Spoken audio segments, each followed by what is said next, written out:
I'm Rob Van Dam. The whole show. Oh yeah, it's a Monday night, and so that means it's not trash night like it usually is. But it's one of a kind. It's with a certain someone. Mr. Monday Night, Rob Mr. and Dan. Come on, everybody wasn't with me? Well, they were the other night. They sure were, Rob. Holy cats. Man, what a pleasant surprise that was. That was awesome to see you, Rob. I gave them a little more warm-up that time. Yes. If you missed it, you didn't expect it. Mm-hmm. Still on you. Yes, still on me. That's it, everybody. But welcome. We're live.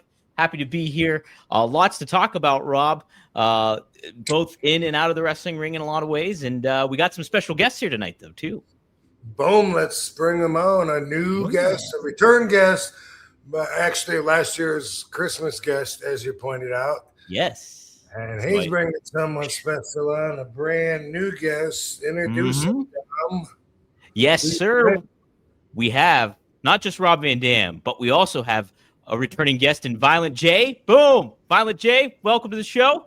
And yeah. I love this show. I'm honored to be back. You know, I'm grateful you guys are having me on here, and it truly is a nice Christmas delight. You know what I'm saying? Ho ho ho! It's a delight to have you too, my brother. And we also have a new guest here, one that I just recently interviewed, Mr. Vince Russo. Vince, welcome to the show, brother. Gentlemen, what is going on? And I got to tell you, what's blowing me away is I have not seen Rob in a very long time. And brother, you have not aged one iota, bro. What are you taking a magical pill or magical smoke? What's going on? It's part of the Illuminati. I'm telling you, he signed his soul. I don't know. It's not fair, though. I know that. I appreciate it. I got a wife that keeps me young. There you go. Yes. Yeah. Yep. And by the way, she's on the show a lot, and the fans wanna know the latest on her. She's ready to pop. The date they gave us originally to have our twins. We have twins coming, Vince. I know that. Yes. Yeah. February 6th, and they immediately followed up by saying, well, twins come early, don't count on that. So we've been guessing like all over the place, December, January, what. Katie's in the hospital right now, and they're keeping her, monitoring her until the babies are ready to come out. If they're not ready by Christmas, my understanding, her understanding, is that they're going to be bringing the babies out, and they'll be Christmas babies. Oh, that is awesome, man! Yeah. Congrats, that's awesome, bro. Man, why is it that Rob has to be superhuman in all ways? You know what I mean? He's got the super beautiful wife. He's got himself. Neither one of them age at all. When he goes to have a baby, he's got to have magnificent twins. You know what I mean? Everything he does, he's got to do it full throttle, mashed to the gas, all the way to the pedal to the floor, and it's very impressive. I'll tell you that, man. Oh, we're very excited, and the cool thing about it being right on Christmas is that Katie and I are both born in the month of December, both a week apart from Christmas. Wow. Yeah, maybe a week before her, a week after. So it looks like our babies might come out. Which, by the way, I don't know if you. I think both. Do you have kids, Vince? Oh yeah, I got 3 grown kids. Yeah, they're all gone, but yeah, 3. And you do too, right, Joe? You can keep it honest, Vince. You got 300 kids. We read the sheets, bro. That's what Joe to say. Read the group sheets. Wait, so Rob, you've got a birthday any day now? Is that what you're saying? I'm saying 3 days. I'll be 35. Oh, I was gonna say 35, bro. You blew it, man. You blew it, Rob. Come on. No, I'm gonna be ordering. I'll be qualified to order off the back of the menu now. Yes, you will. Yes, you will. Man, Yeah, I'm still. I guess I imagined getting this close to being a dad that my mindset would change in a way that it hasn't yet. I thought that I would be more prepared. I still cannot imagine, that moment holding the baby. And I guess their eyes are closed, so you're not looking in their eyes. I don't know. But just that whole thing, like until I actually experience it, I don't think that I'm going to be ready for it. And I don't know if that's normal, but so far I don't feel any more prepared than I was, 3 months ago. I'm still I can't imagine. I'm planning on bawling my eyes out though. Yeah, it's something like that, bro. I think you hit the nail on the head, Rob. Like you just can't imagine it and picture it till it happens. It's almost surreal, man. It's almost not real until, like you said, man, until you're there holding them, and then reality kicks in and you're on a whole new adventure, man. Yeah, it's totally. There's not an ounce of regret. It's people that say it's scary. People say this and that, but once it happens, it's the most incredible feeling. It's like an experience you've never felt. You've felt all the experiences by now, but you have never felt this one. It's a feeling you have never ever felt, and it's a great feeling, man. And I feel sorry for people out there in the world that don't feel that feeling when they have kids, man, because that would be awful. But yeah, it's a wonderful, amazing thing, and it's okay to not have everything be about you anymore. It's about them now, and you couldn't be happier like that. You couldn't be happier making sure they come first, making sure you have money in their savings first, making sure you have everything they need first before you put anything away for yourself. That is what it's like, and it feels awesome. That's what I believe. Yeah. So Joe, you don't think there's any chance I'll be like Dexter and just like be emotionally detached and be like, I should be doing it? Well, stranger things have happened. But no, not at all, man. Not at all. I think you're going to take the way, I think you're going to look at this the same way you look at everything in life. You're going to jump into it, balls to the wall. You know what I mean? You're going to jump into this thing and you're going to just go all out. You're going to be super dad. You're going to be super dad in ways none of us can predict. It's not just going to be something going on in your life like, oh, and then there's a dad thing too. Nah, man, I think you're going to jump on board with this and go all out, man. Both you and Katie are gonna wrap yourselves up in this, man. And it is a wonderful thing, man, because it's not scary at all. It's awesome. Yeah, cool. I love being the doggy daddy. I know that. Had a lot of practice with that. So. Yeah, right. That's the batting practice that gets you ready for it, and then it's the main event going on. Vince, I think this is. Well, go ahead. Well, I was going to ask Vince, like something that you're known for is like putting your family first ahead of the wrestling aspect of things, in the famous story between you and Vince McMahon and leaving that. And Rob, obviously you're in a different time of your life in your wrestling career when it comes to constantly being on the road and stuff like that. But what did you kind of learn about balancing the family life with the wrestling life, Vince, when you were like kind of in the thick of the action? Yeah, I always I really thank Vince for this, because Vince really gave me a wake-up call, because there was a time, man, during the Attitude Era, and I am almost ashamed to say this, but I just got so caught up in the time. And there was really a time where I probably put work before my family. And that's why, like, I am so thankful, because, like I said, that moment when Vince McMahon said, why don't you just hire a nanny to take care of your kids? That was such a wake-up call to me. And I mean, thank God, like at that time, man, I was only about 34 or 35, and it was such a wake-up call to me. And I vowed from that moment on to never, ever, ever put work or anything else in front of my family again. Yeah. Oh, yeah. We're not against the hot nanny, by the way. Anyone? Any applicants are listening. That's right. Right. Rob, what were you going to say, though? No, you mentioned a main event, and I was just speaking of main event. Oh, what a good segue that would have been. But yes, you fucked it up. I fucked it up. Yeah, Rob, talk about that experience. Saturday night's main event, John Cena's final match, and I'll get Vince and Violent J's thoughts on it too. But let's hear how your experience was, Rob. It was awesome. Man, it was really cool. We got treated well. I guess I should say I did. I don't know about everyone's experience, but just sitting in the front row. I don't even think I did any interviews when I was there. But obviously we were there as former world champions, I was told, but I'm not sure if everyone qualified. But so I don't know. Was Eve Torres a former world champion? Maybe She might have been. I don't might know. have been. And then McCool and I don't know who else. Oh, Sammy. Who Sammy. knows? Anyway, it was cool. It's cool seeing those guys too. Seeing Kurt, seeing Mark, Trish is awesome.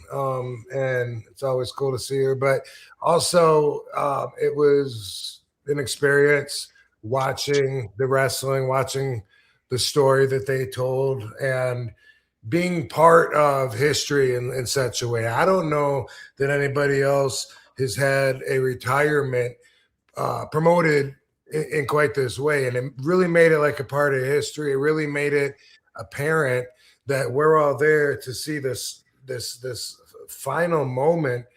And so, it was not only cool being there, but also, like it was the end of an era. So, people that, let themselves mark out a little bit and get emotionally involved.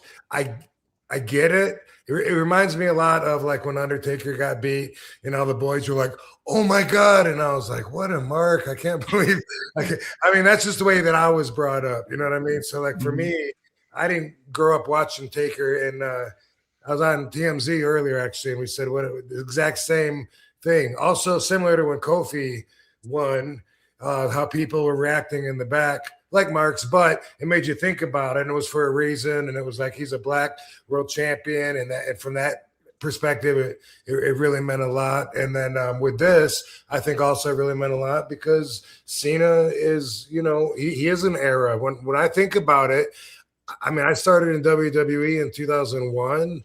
I kind of feel like he's always been the top guy there the whole time, even when there was The Rock and Steve Austin, Undertaker, a lot of top guys, but it was still him that was on top wrestling them, still him that was working full time. I mean, I could barely handle the schedule that I was on, and I know on my days off, that boy was working, going to promote something, going to Make-A-Wish, whatever. So a lot of people would say, a lot of people just say, automatically like, wow, that'd be nice. I'd like to be in his position. Not everyone could do it. That was a lot of hard work. I noticed that right away. And just to see all of that, at that tap, like, boom, it's over. It's over. That moment's never like a real fun one to cross. Yeah, man. What'd you think of that result, Rob? I expected it, so I wasn't really surprised. And I thought that, the way they went into it was, I like the way that they told a story, over gimmicks and goblins and, and ghouls. Yeah. So, I mean, I was all right with it. I mean, I wasn't any happier than anybody else, but it was like I expected that's what was going to happen, so I wasn't surprised. I do get the backlash, but at the same time, I think that I respected Gunther's work a little more. Like I don't watch him a lot, but my opinion of him before was from heat that he's getting from. It seemed like being proud to be like the stiffest guy there is, and when it comes to that, that's just issuing a challenge. That the way I see it, if somebody thinks it's cool to make my chest bleed with chops, I'm not going to complain, but don't complain, when I forearm you in your face back and match it, because there's no exceptions for chops, And anyway, just watching the whole match, the story they told, he seemed smooth. Going through I'm talking about, he seemed like his timing, he seemed relaxed. He seemed like well paced, and what can you say? I don't think he was really particularly happy with the finish either. He probably realized that what was happening was not going to make a lot of people happy, but traditionally, is it the right thing to do? Yeah. Right. Well, Vince, I caught a little bit of your Instagram, and but I do want to get your thoughts on that Cena result. And we talked last time about the creative aspect of what WWE's been doing, and you have some thoughts on it for sure. I know. So yeah, I do. I mean, listen, I look at everything from a writing perspective because that's what I am. Rob's a worker. Jay works. I don't look at it from a wrestling perspective. I look at it from a writer's perspective. And when I just look at this entire journey and now it's come to an end, and I look at what they did for Cena's retirement, like I have to ask the question, what did they do for John Cena? I mean, he got absolutely destroyed by Brock Lesnar. Then they do the heel turn, which they completely butcher. Then at the end, they don't just beat him once, they beat him twice. And I'm just looking at the whole run, and I'm like, this is a dude, man. Like Rob said, I mean, Cena's the one guy I never worked with that I wished I could have worked with. But obviously, man, I have watched him from afar, and I've always wished I could have worked with him with everything he represented. I mean, you talk about a pro's pro. So I know if I'm writing this story and I got a whole year to write it, I'm just going to really let John Cena go out with a great story. I'm going to put detail and pay attention to everything that happens and everything that he does. And, like I said, man, I'm just looking back, and what was really the shining moment? Even when he won the title from Cody, it was Travis Scott. So it's like when you look back, it's like, did they give Cena really a moment to shine? And that's the part I'm a little disappointed in. Yeah, it is an interesting thing. I think about it in a lot of different ways from a star standpoint. Who's going to be the next big baby face moving up? And I think that's something that they got to be concerned with in certain ways. Who's going to be taking that spot? It's Cody. Well, since he's I look at him as the present though. Like, who's like the next young guy coming up is kind of what I'm, kind of what I mean. Because Cody is right there and now. But Jay, from like a promotion and a promoter's aspect, and like knowing how Cena and this whole tour has been kind of doing, what do you kind of think of that result overall? It sucked. It sucked. That was awful, man. It was like a fucking nightmare. It was a nightmare, man. All those, oh my God, all those fans, all that never give up, never get up. And like Vince pointed out to me when I called them the next morning, never give up. All those Make-A-Wish Foundation kids in there, you know what I mean? All that Make-A-Wish stuff and everything. And then he just goes in there and he taps out. Listen, I'm 52 and I'm being honest. I have never seen anybody tap out of a sleeper hold. You can just fall asleep and look more like a man. But they had him tap out of a sleeper hold. It just stunned me to hell. And the look on his face, it looked like he didn't want to do it. Who knows what's going on there? But I thought that was the worst ending they could have done. And I get it, you guys. I get wrestling truest. I get the traditions of wrestling. And, you go out and you put the next guy over and you hand it all over to the next guy, But, man, they did not have to have him tap out of a sleeper. You know what I'm saying? They did not have to upset 23,000 people in that building, man. It was awful. They're chanting, "You fucked up," and bullshit. How is that the response you're happy with? Even if it takes them months to understand later, it doesn't matter. They bought those tickets. They came all the way there, and they got pissed off. That's not a good reaction. You know what I mean? I thought it was awful, man. And I was so mad. That's what they do. That's exactly what they do. They always jerk you over there, man. I don't understand why, They always do that. When everybody wants something, they go the other route, tough shit. You know what I mean? And I get it to a certain degree. But, man, that broke my heart. It broke everybody's heart in the building. It was just, you could see the pain in everybody on the looks of their faces, man. They just did not like that. He could have been bleeding from the forehead and went out from a sleeper. He just fell asleep and could not fight no more. You know what I mean? That would have been so much better than him smiling and tapping out like that. You know, It was awful, man. when you think about like what could have been, and listen, you know, Rob knows, you know, Rob worked there, you know, Jay worked there, you know, I worked there. You guys know it's all about moments. It's all about moments. So think about this kid. Man, when you talk about John Cena, I think 8 out of every 10 fans, you would go to Make-A-Wish. You immediately, we know what he's done for these kids. Man, can you just imagine if they had 200 Make-A-Wish kids ringside? Wow. And they're watching their hero, John Cena. And bro, even if you want to put Gunther over, even if you want to, John Cena gives his all, like Jay says, never gives up, right? But, you know, Gunther's younger, Gunther's stronger. Gunther winds up beating him, okay? Bro, then at the end of the match, all you have to do is, man, Gunther helps him up. Gunther lifts his arm because, come on, bro, let's be real. I understand Gunther's a heel, but in that moment, any real person is going to shake Cena's hand. So Gunther could have helped him up, shook his hand, did the old arm raise. Bro, invite those kids in the ring and spend that last minute. How do you pass up a moment like that, man? Like I said, that's where, you know, when I look at it from a writing aspect, and then, bro, you could have even turned Gunther babyface out of that if you wanted to. You got a heel come out the next night saying, what, are you kidding me?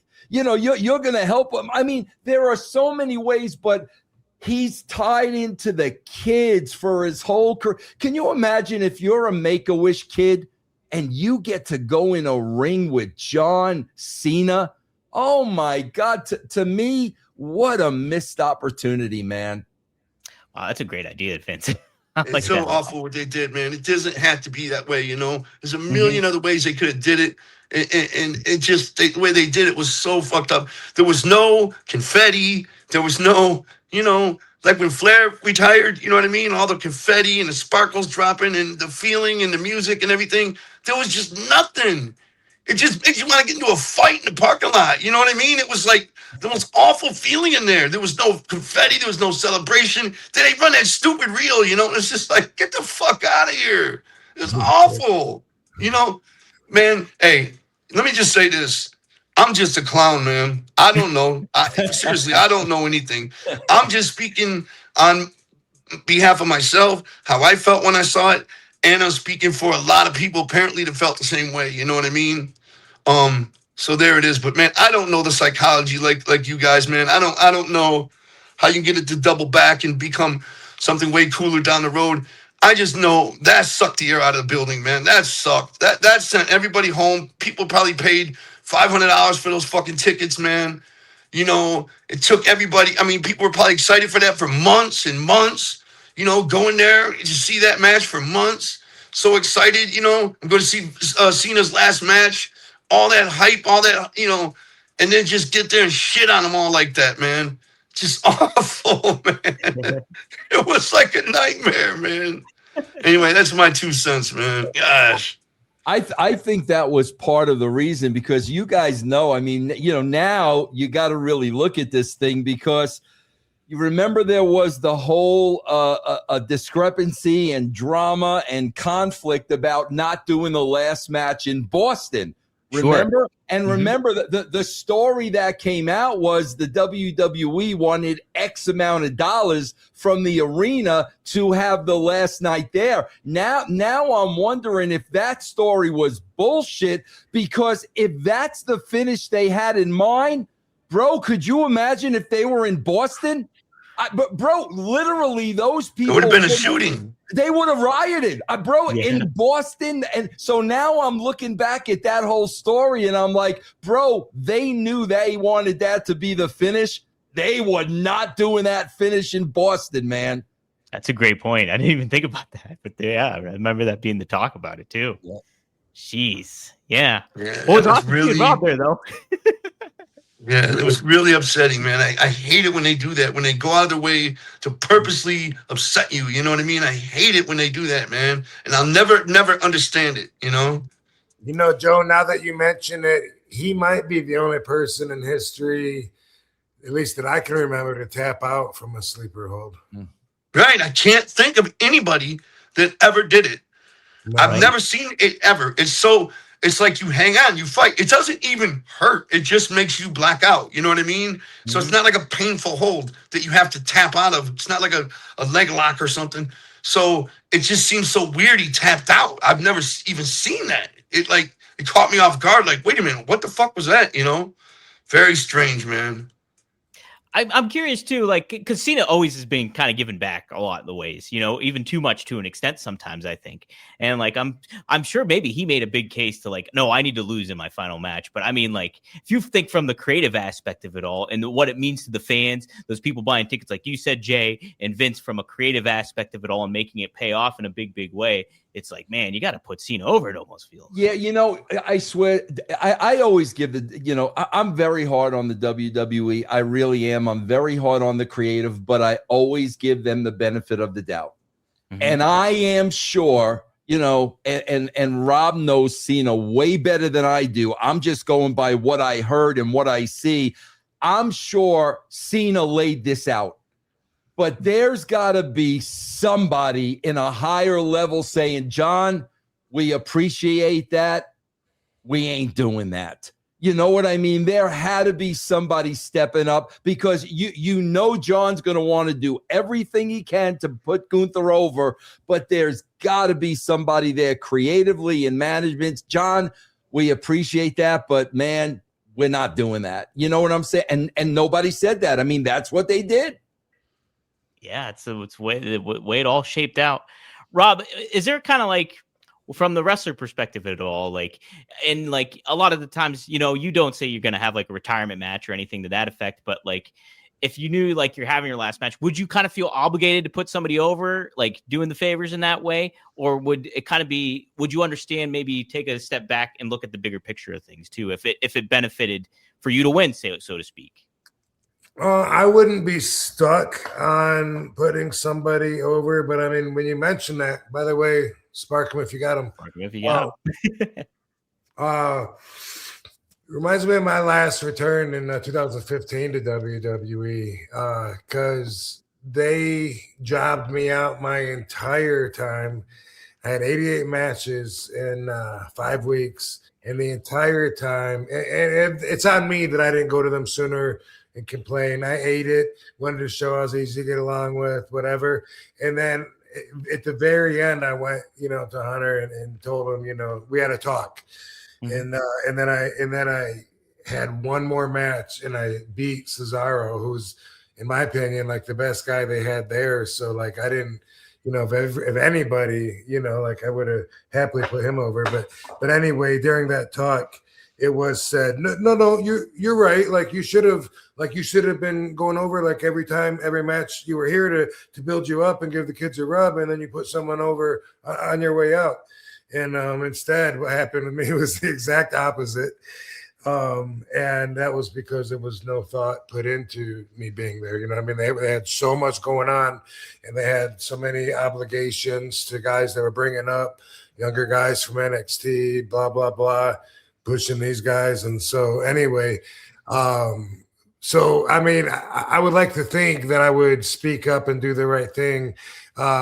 You know, and hopefully I learned a lesson from keeping my mouth shut and trying to be easy to get along with before, but I don't know. You know, a lot of times I believe in being passive, and then afterwards, part of that is questioning, you know, like, was that too much to fucking, did I just get walked on? You know, but that's part of it.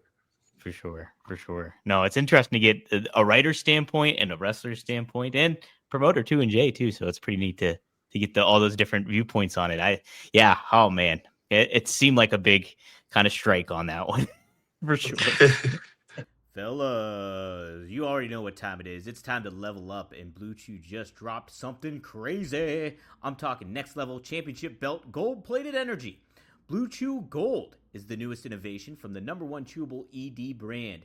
This ain't your grandpa's little blue pill. This is 4-in-1 beast that's setting the gold standard for performance. We're talking 2 ingredients from blood flow to keep that rocket pumping. Blue Chew Gold dissolves under your tongue and works as little as 15 minutes. That means you can get it on quicker and stay in the game longer. Elevation without hesitation. This is peak passion and peak performance in a single tablet. So make life easier by getting harder and discover your options at BlueChew.com. And we got a special deal for our listeners. Get 10% off your first month of Blue Chew Gold with code RVD. That's promo code RVD. Visit BlueChew.com for more details and important safety information. And we thank Blue Chew for sponsoring the podcast. I'll see. Yeah. But hey, something that is being creative and stuff, let's talk about it, is JCW Lunacy. I caught the latest episode, and the coal miner's glove match was on the card, which is like something you don't necessarily see in today's wrestling world. So there's definitely some stuff going on there. Vince, we talked about it on the previous interview and stuff. But Jay, I wanted to get your perspective as well. How's it been having Vince in the mix of it all? It's been fantastic, man. It has been the most fun ride ever. And I mean that. It's been extremely exciting for multiple reasons. Number one, the most obvious, our numbers and views are up 400%. You know what I mean? Awesome. We got like sometimes 2,500, 3,000 live viewers watching our event, you know? And I remember we were trying to crack 100 live viewers for a long time, you know what I'm saying? And, but it's not only that, I know the show is good. Like, I know it's good. And that's the thing. Like, a lot of people said a lot of different things when we started talking about Vince coming in. A lot of people were like, oh, man, you know, you had the haters. You had people that didn't understand. You had people saying, what are you going to do, man? He's going to ruin your company and everything. And to me, that's funny because I'm right here. Like, I'm right here. Like, how would that happen? How would he ruin my company when I'm right here? You know what I'm saying? We are literally working together, you know? And he knows more than me. He's smarter than me. He's more creative than me. And I like what he's doing. I genuinely really like the stories he's doing, where he's taking these things.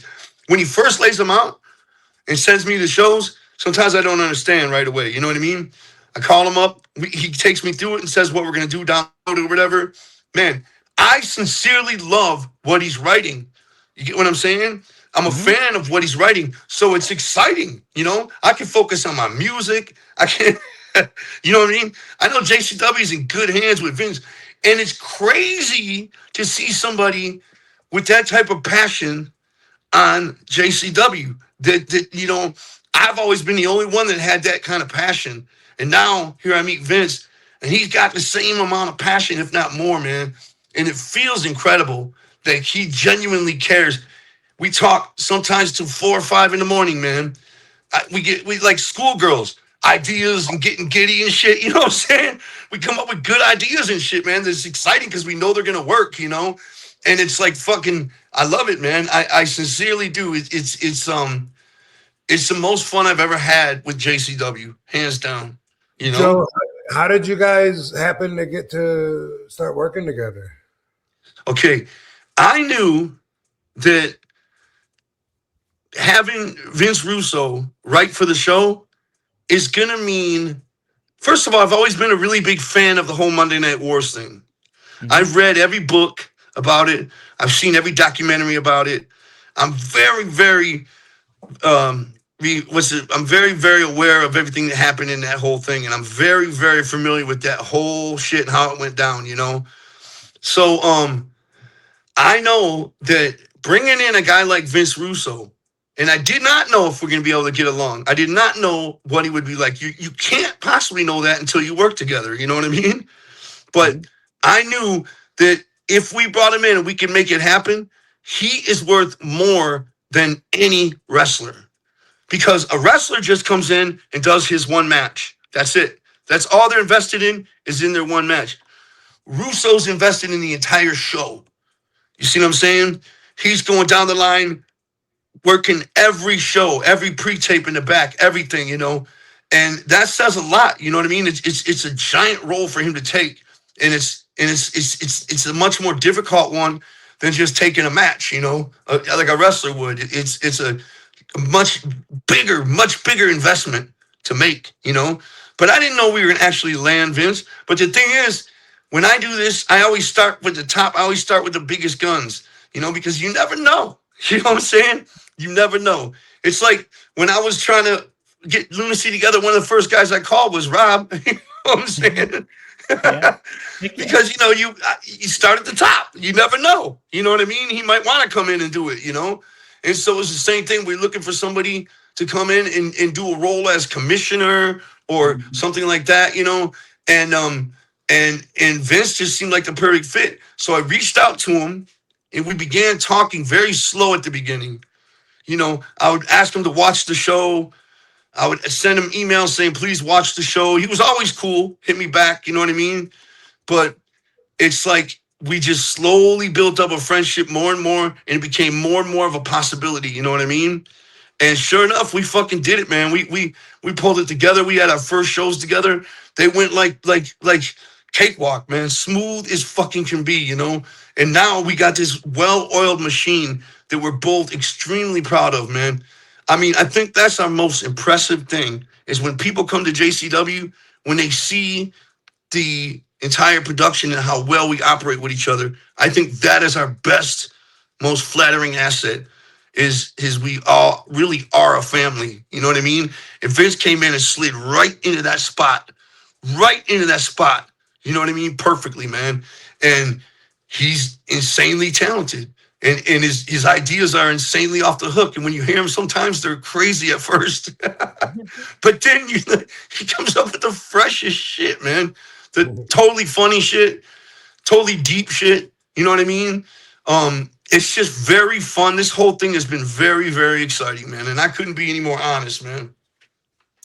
Vince, how much initially, I don't think I asked you this, how much, and Jay, you mentioned it like kind of like a slow talk conversations and stuff like that. How much initial apprehension did you have kind of getting back into the creative I just listen, you got to understand, I worked with Joe at WCW and WWF. I worked with him at both companies. And bro, we always got along. I was always entertained. They were always good to me. So it was never a Joe question. It was a wrestling question. Right. Man, I dealt with a lot of politics and I dealt with a lot of bullshit. And I really, really had such a bad taste in my mouth about pro wrestling. And I was like, man, there is just absolutely no way in hell I'm going back to that. I mean, man, Rob would tell you, Jay will tell you, there's a lot of politics involved. And I think what happens is when you're younger, it's one thing. But as you get older, it's like, bro, I ain't dealing with this shit. I'm too old to deal with this political bullshit. It's not that important to me. You know what I mean? Mm-hmm. So I never thought I was ever going to get back into it again. But then, I mean, Jay's just he's a different animal. He's nothing like that. And that's the thing, man. You talk about just a writer's dream. Bro, do you know what it is to have somebody just drop 20 to 25 unbelievable characters in your lap? I am talking about characters that have been created and developed for months and years. And for somebody to just say, here, to a writer, bro, all of a sudden you're like, you're in this playground. Because the characters have already been created and they're freaking great and they're well defined. Now, as a writer, it's just a matter of, okay, let's get them in storylines. We got to get storylines going for everybody. Let's get some reality based. But to get like 25 characters, here you go, bro. It's a dream. And I got to say this about Jay, man. And bro, I mean this from the bottom of my heart. Dom, I went to the first show in Denver, Colorado, because I live in Denver. Right. I walked into that building, bro, because of my past experience. I'm expecting the worst. And I'm literally saying, thank God, bro, I'm in Denver. I'll just get my car and go home. I mean, it was that simple. It's not like I had to fly out. I'll just freaking go home. Bro, I spent 4 days. I spent 4 days expecting the worst, and it was the complete opposite of what I expected. And I got to tell you this, and this is a true story, and I'm going to explain to you why. And I think you guys will understand this. I watched Jay work for 4 days. I watched it. He didn't even know I was watching him. I was sitting back watching him, listening to him, watching him work. And bro, I swear to you, without a shadow of a doubt, the closest to a Vince McMahon I've ever worked with in my life. And I'll tell you why I think Jay may even be better than Vince McMahon. You know, a lot of people think Vince McMahon was this creative genius. But guys, let's go back to the beginning when Vince Jr. bought the company from Vince Sr. Vince was bringing in these characters from all these other territories that were already developed. They were already developed. When he's bringing in Jake Roberts and the Road Warriors and Hulk Hogan, they were already developed. Vince did not create them. They were already developed. And I'm telling you, bro, working with Vince on a creative level, and I think Rob will be able to tell you this, bro, you cannot give Vince McMahon a blank piece of paper and say, write a wrestling show. He can't do that. That's not his forte. You've got to write a show for him, and then he'll be able to go through it and make it better. But to write with a blank piece of paper, I watched Jay, and this is the thing, bro, you will never see in creative people. 1 out of every million. Bro, when you're a creative person, you're outside of the box and your mind is out there. You're not thinking about details. You're thinking about big picture. This freaking guy right here, bro, did both. And I watched him do both. I saw the freaking creative. And then once the creative is laid out, now he's looking at these details. Bro, I never saw that before coming out of a creative person. That's why I had Ed Ferrara. Ed Ferrara was really the detail guy. That's what Ed did because I did it. And to watch Jay do both, bro, that is so rare, and that really tells you really working with a gifted person, bro, without a doubt. Man, I appreciate that so much, Vince, man. I just can't believe it, man. It's the truth. I watched it. I mean, Jay, when we were sitting in your tour bus and you were working, I'm watching you, and I'm like, I've never seen the combination of creativity and detail. I've never seen it until I work with Jay. That's the truth. The bottom line is, man, we have a winning formula that is nuclear, you guys. We sincerely believe in it, man. In our heart and soul, like this is actually something really good, very exciting. And here's the deal. For anybody out there watching, any fans watching, this is what we want. This is what we ask for, please. Give Lunacy a shot. Check out 2 episodes of JCW Lunacy on YouTube, like our 2 latest episodes. We come on Thursday nights at 7 o'clock. And here's the deal. Give us 2 episodes worth of your time. And if we're not entertaining you, if we're not thoroughly entertaining you, fuck us. We don't matter at all. You know what I'm saying? You can kick us in the face and walk away, you know, but give us a shot to entertain you because we don't want nothing for free. We want to show you what we got. We want to show wrestling fans what we got. You don't have to be a juggalo to like this product. This has nothing to do with juggalos like that. You know what I mean? This product is for wrestling fans. We are showing wrestling fans what kind of promotion juggalos can put on. You know what I mean? And we're proud of it, man. And we ask everybody, just check out 1 or 2 episodes. And if it's worth keeping in your itinerary, man, thank you. If it's not worth it, fuck us, man. We just would love that opportunity to win your respect, man. So, seriously. And to your point, Jay and Vince, I've watched 2 episodes of it, catching up and everything. And it's like, it's a blend of like what you were getting from the Attitude Era, but in a newer fashion and like with newer talent and different characters and the ins and outs. You have some veterans in there like James Storm, and they got Willie Mack in there, and you had Too Tough Tony as well, and a lot of like regulars that people might be used to seeing, but there's some new talent too that's getting introduced and mixed in. And Vince, like you said, you guys have a lot of episodes already in the can, and there's some big changes coming in moving forward. So there's a lot to kind of latch on to early on at this point too, at this juncture. So yeah, man, we got a lot of surprises coming in. We feel that's very important, is to keep, the way I always refer to it, as cannons. We have to keep our cannons loaded. We have to continue to hit them with something they don't expect. You know what I mean? When the dust settles, don't let it settle too hard. Don't let fans get too complacent. We got to keep firing these cannons at them. You know what I mean? Kick that fucking dust up. And so that's what we do. We have surprises in line, one after another. And we always have to look in our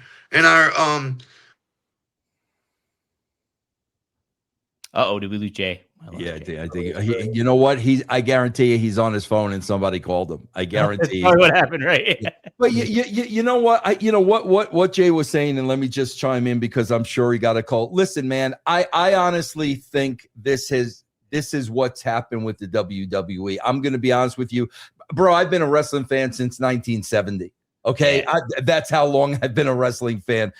I think with the big contracts, with the ESPN, with the Saudi Arabia, with Netflix, I think with all that, they've already got their money. The checks have already been cashed. So whether a million people are watching or 10 million people, it doesn't matter to them. The checks have been cashed. One thing with me and Jay is, I swear, man, when you are asking somebody to watch your show, it's just like Rob wanting somebody watch my match. Okay. When we're asking somebody to watch a show, or I'm asking somebody to watch a show I wrote, what I'm saying is I'm asking you to give me your time. Your time is valuable. I view your time as valuable. None of us are here to waste any freaking time. Your time is valuable. So I expect to earn that time. So, me and Joe, man, we're going to go balls to the wall to earn your time. And you know what? Like Joe said, if we don't earn your time, don't watch us. Don't watch us. But I could tell you, man, we agonize over every single episode of Lunacy, every episode. It's a solid, good mixture of a product too. Like we were talking last time, Vince. It's like you have set backstage segments. Obviously, you have the matches and stuff like that, but there's cool video package interspersed in between. It makes it really fresh and great, fun commentary too. The commentary is so different than what anybody you're going to hear anywhere else. I work with Joe Dombrowski. Joe is like, has Joe ever worked with a major promotion? No, he hasn't. Me and him do IWC here in Pittsburgh together. I don't understand that at all. Yeah, he is freaking tremendous, man. He's great. By the way, he came up with all the lyrics to ICP, and the whole idea to that as well. And I'm not saying necessarily for the last 30 years, I don't know, but I mean originally and for a while, that was the truth, was that he, all the lyrics, all the songs, like everything. So he is a creative motherfucker. Yeah. He really is. It's and like to self promote like he does with ICP and make it his own independent label and everything. That's just another level to Vince, what you were saying about how much of like a creative genius he is. Bro, I didn't want to use that word because I didn't want to embarrass him. Right. Bro, when you have the combination of creativity and detail, that's genius. It is. That is so special because, bro, you're either one or the other. And to be able to do both, that really is genius level, man. It truly is. Yeah, 100%. We have some super chats in here. We can hit some of these up real quick while Jay's gone too. Big Horse Legs, thanks for the $5. Bro, my favorite two, RVD and Vince Russo. This is awesome. Happy early birthday, RVD. I just bought some RVD Tiger shorts and some ICP shirts for Christmas. Wow, how about that? Nice. What are RVD Tiger shorts? What are those, Rob? What are they? Yeah, so a third party that WWE uses called Chalkline does WWE merchandise, and they have RVD shorts that are lookalikes of the bottom of my wrestling gear, and they also have tank tops which look like the top part, so you can wear nice. tank That's top awesome. and shorts, and you can have my whole tiger striped outfit. That is awesome. Very nice. Very nice. Cool. Vince, how much input have you had in merchandise in the past? And do you kind of plan to maybe do that? So maybe with JCW too? Yeah, I mean, not much. I mean, if anything, like I'll really try to help guys with taglines and stuff, because that's really going to help sell merchandise. But that's really about it. But like I said, man, like you said, when you got somebody as creative as Jay, like there's a lot of things I don't need to get involved in because I know he's doing it, man. Heck yeah. No doubt about that. Another super chat. This is from Juan. Thank you, Juan Lennon. Funhouse. Thanks for the $5. Violent J and Russo. Any thoughts on a Rising Sun championship like the Great Muta tribute idea? Any thoughts about doing any other championships, Vince, I guess? Yeah, as a matter of fact, man, I think Jay is planning on introducing a brand new Juggalo Championship wrestling belt. Oh. And, bro, it's Jay. Yeah. If Jay's going to come out with a new belt, what that belt's going to look like. And he showed me pictures of it, man. It's unbelievable. He bears no expense, man, sometimes to a fault. He has no problem spending money to get this promotion to the next level. That's what's great, man. To that point, by the way, I remember when he was first thinking of doing the wrestling shows. He had a warehouse somewhere in Detroit, had a ring. Yeah. And when he was talking about it, he was like, yo, dog, like I want to ask the boys, like what they work for, what their fee is. And then I just want to give them like more than they ask for, bro. I just want everyone to have a good time. and I swear to God, Rob, he is still like that. And me and his business manager have to constantly get on him. Joe, stop, bro. I mean, Rob, you know how wrestlers are. I mean, come on, man. And bro, I swear to God, bro, this dude, and Rob knows him, bro, this dude's got such a big freaking heart. It's unbelievable, the heart that he has. And that's why sometimes you got to protect him because, bro, if somebody has a good heart, man, you got two kinds of people. You got people that are really going to appreciate him and love him for it. But let's face it, man, we're in the wrestling business. You got a lot of people that are going to take advantage of that. You do. It's the truth. And that's where, I've constantly find myself trying to protect them because he's got such a freaking heart. And, Rob, man, when you're running your own business, sometimes you can't do that, man, because they're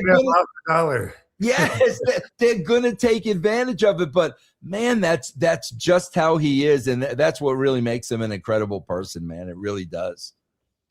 I remember reading Terry Funk's book, and there was a story about how he met ICP, and like they brought him in for one of the Juggalo Championship events and stuff like that. And Jay was like, "Oh, we're gonna pay you. And like Terry's like, "Yeah, all right," and all that kind of stuff. And like Terry invited him over to his house and stuff like that. And he was like, "I didn't know who the hell ICP was or anything like that." And then they leave. Like he's like, "But they put like $7,000 under my under like a bowl on my table," and he's like, "I love ICP." Well, bro, just to give you some idea, and like, bro, Rob knows this, even though like it's a little different with Rob because if Rob works indies, they're gonna treat him like royalty, and rightfully so. But bro, your typical indie show, bro, you're lucky if there are a bottle of waters in the back. You're lucky if you get water. You're lucky, bro. Seriously, when I see cases of water, I'm very thankful. Bro, I walk into the first show in Denver. He's doing DoorDash for wrestlers. Like he's feeding everybody. And I'm like, bro, what world are you living in? You can't, Joe, you can't do this. You've got to, nobody does this, bro. But that's what I mean about him, man. He does these things and it's just, bro, you can't do that. And listen, Rob knows, man, especially when you're dealing with wrestlers. Bro, if you tell wrestler, bro, lunch is on me, they ain't ordering a peanut butter and jelly sandwich, bro. You know they're not. And I walk into this and I'm like, bro, wait, you're catering this? Like, you cannot do this, Joe. But that, bro, he's just unbelievable that way. He's got such a huge freaking heart. It's unreal, man. You got to put that in the storyline. Yeah, exactly. Exactly. Bro, do you know, I swear to God, this is always my favorite story to tell. And I think this is why I literally fell in love with ICP. Here he is. Speaking of back. Kayfabe. Sorry, guys, my phone died. Kayfabe. Bro, my first experience with ICP, and I always tell this story because I thought it was hysterical, right? So, bro, I worked with them first at the WWE, right? Mm-hmm. So, bro, I'll never forget this. We roll up to the building. It's about 10 o'clock in the morning. There's probably an 11 o'clock production meeting, right? Bro, 10 o'clock in the morning, the parking lot is filled with people with clown makeup. And they're barbecuing and they're tailgating at 10 o'clock in the morning. And I'm looking and I'm like, bro, I never experienced. I didn't know what the fuck was going on. I'm like, what? And somebody has some, these are the juggalos. I'm like, what's a juggalo? So they had to explain the whole thing to me, right? Mm-hmm. So, bro, all day long, I'm looking outside. They're throwing footballs around. They're throwing frisbees around. There's hundreds of people in the parking lot, bro, right? Yeah. I swear to God, this is a true story. So, you know, bro, I'm running around like a lunatic getting all these pre-tapes done. That was always my job. I had to get all the pre-tapes done, right? So, bro, the show starts, and like literally, I can tell this story. ICP is up next. They're up next. So I'm in Gorilla. I'm like, does anybody know where the clowns are? Bro, they're gone. They're gone. I'm watching these juggalos all day long, and now I'm at the Gorilla position, ready to send them. No place to be found, bro. And I got to tell you, I swear to God, I stood there. I did not get met. I thought it was hysterical because I'm like, these guys are throwing the football around for 10 hours in the parking lot, and now it's go time and there's no place to be found. But, bro, that was my education on the juggalos. Joe, he's talking about when we left. Right. WWE. That's what I'm talking about. Yes, yeah. But let me just say this for the record. Those fans, they don't come early like that to our concerts and our stuff like that because they love us so much. They come early like that to be together with each other. Yeah. Mm-hmm. There's a camaraderie amongst our fan base that is like a family. That's why they chant family all the time. You know, really, really legit is a family.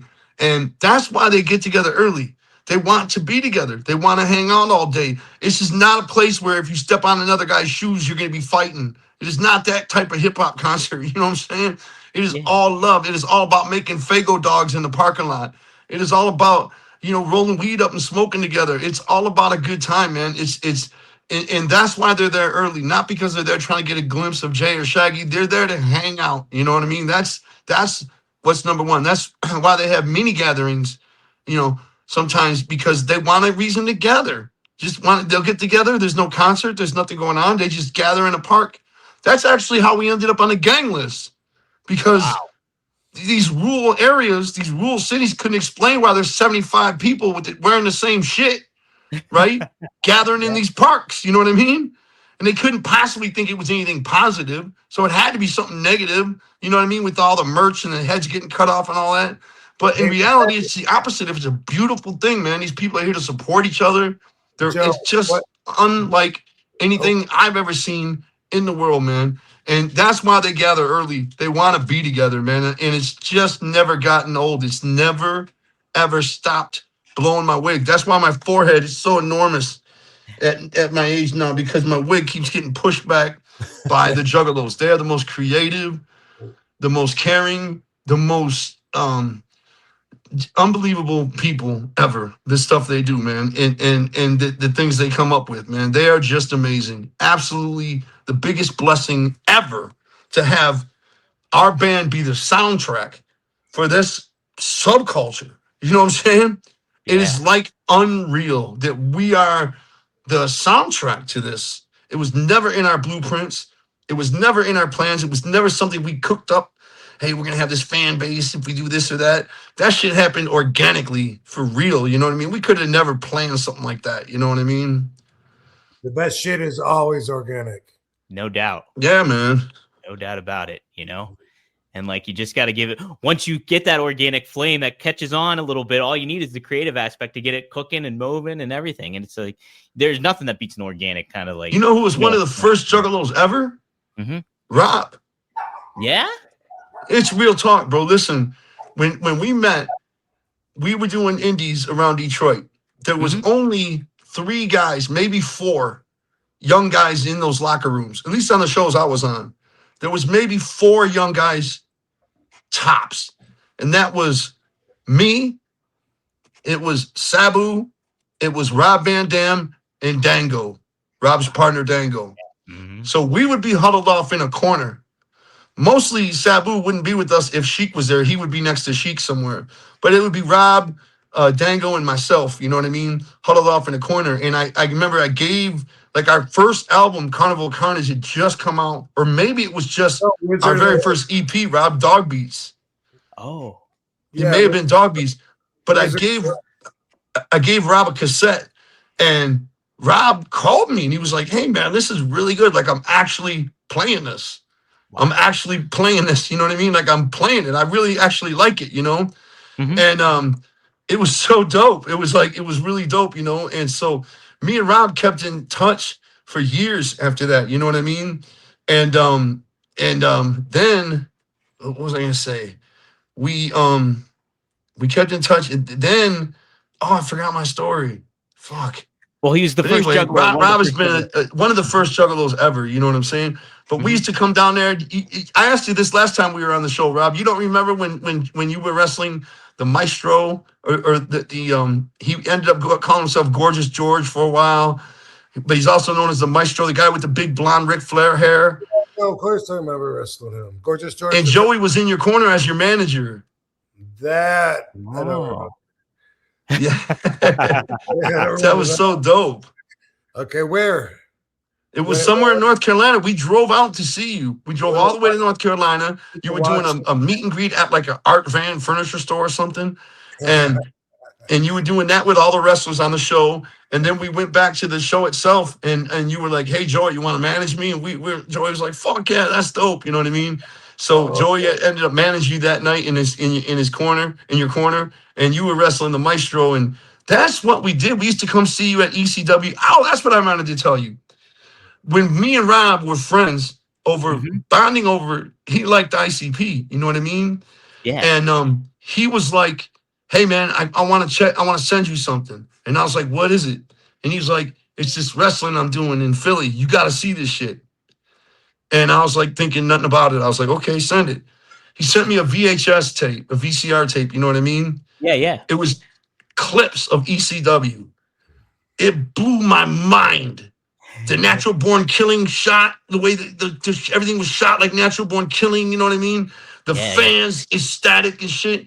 And Rob provided my first look at ECW. You know what I mean? He sent me that video, and me and the guys used to watch that shit on repeat, man. It was like about 50 minutes long, and it was all just highlights from ECW.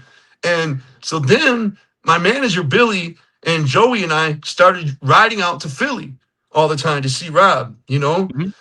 And we started riding out to Philly and hanging out with him at that big hotel. What was that hotel where all the wrestlers stayed? Well, it was the Holiday Inn back then, I think. And New Jack threw his ashtray out the window and it smashed through my windshield. Holy shit. You remember that, Rob? No, but do you remember the first time that you came to the ECW arena and then you thought that I saw you and turned my back on you and you went back home? Yeah, what happened? We had a fallout. Oh, Yeah. I was shit, following really? Rob. We left the hotel. I was so Uh-huh. mad, and I wrote Rob the meanest letter, and I've always regretted it.